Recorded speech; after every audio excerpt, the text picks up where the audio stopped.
అపార్ట్మెంట్కి వచ్చిన. సుగుణ నా పేరు. మొన్న ఆదివారం నాడు వచ్చిన, మంగళవారం రమ్మని చెప్పారు. ఇప్పుడేమో కలవరని చెప్తారు. నేను చాలా ఆపత్తులు ఉన్నా సార్, చాలా అంటే చాలా. మా కొడుకును చంపేసిర్రు. మా కోడలు వాళ్ళు మా కొడుకును కొట్టి చంపించిర్రు. అది పోలీసు వాళ్ళు ఆ కేసు తీసుకుంటలేరు. మళ్ళీ ఇప్పుడు మా పెద్ద కొడుకును కూడా బాధ పెడుతుంది. జాగా కావాలని మాతోని ఆయనను బాధ పెడుతుంది. ఒక బిడ్డ పెళ్ళికి ఉంది. ఆ బిడ్డ పెళ్ళి చేయాలి కదా సార్. అది యాడ్ చేస్తలేరు కానీ జాగా మాకు కావాలి, జాగా మాకు ఇచ్చేయి, మేము అమ్ముకొని పోతామని అంటారు. మాకు న్యాయం కావాలి. ఇప్పుడు ఇగో నా భర్త ఈ పరిస్థితి, నాది ఈ పరిస్థితి. ఇంకో చిన్న కొడుకున్నాడు, బిడ్డ పెళ్ళికి ఉంది. బిడ్డ పెళ్ళి ఎవరు చేయాలి? నడిపి కొడుకుని జాగా కోసం కొట్టి చంపేసిర్రు.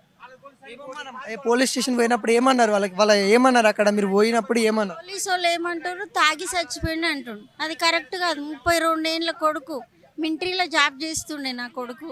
ఎట్లా తాగి చచ్చిపోతాడు? అయితే వాళ్ళకేమో పైసా పెట్టిర్రు, వాళ్ళు కూడా తీసి పడేస్తారు, పట్టించుకుంటలేరు. నాకు న్యాయం కావాలి.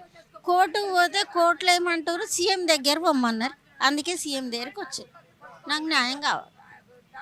మరి ఇప్పుడైతే ఎన్నికల కోడ్ ఉంది, ఇప్పుడు ఏం చేయట్లేదు, తర్వాత రండి అని చెప్తా ఉన్నారు. మరి ఇలా నేను సీఎంని కలవాలి సార్. నా బాధ అర్థం చేసుకోరు. మేము అన్నం తింటలేం, నిద్రపోతలేం, చాలా బాధలు ఉన్నాం సార్.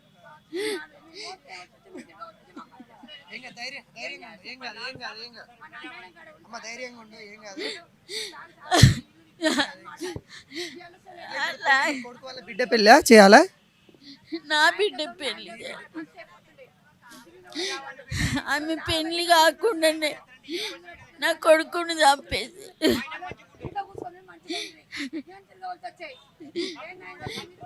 నా కొడుకుని చంపేసారు.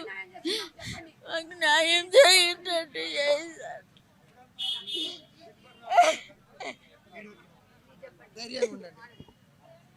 నిజంగా ఈ తల్లి యొక్క ఆవేదన ఏ విధంగా ఉందంటే చాలా దారుణంగా అయితే ఉంది.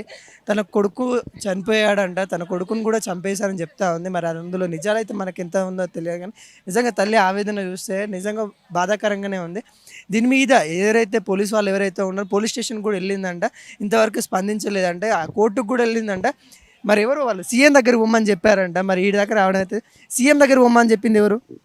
లాయరే భయపడుతుండు. వాళ్ళు రౌడీ వాళ్ళు కొట్టి చంపుతారు. సీఎం దగ్గర పో అమ్మ ఒకసారి అన్నీ వచ్చి. ఇది ఒక్కొక్కరి వేదన. నిజంగా చాలా సమస్యలు అయితే ఉన్నాయి. ప్రజా దర్బార్ అనేది కొంతమంది మరి తీరుస్తుందో తీరేయట్లేదు పక్కనే పెడితే కొంతమంది ఇక్కడ దాకా వస్తే ధైర్యము తీరుస్తారన్న ధైర్యంతో ఇక్కడ దాకా అయితే రావడం అయితే జరిగిందో.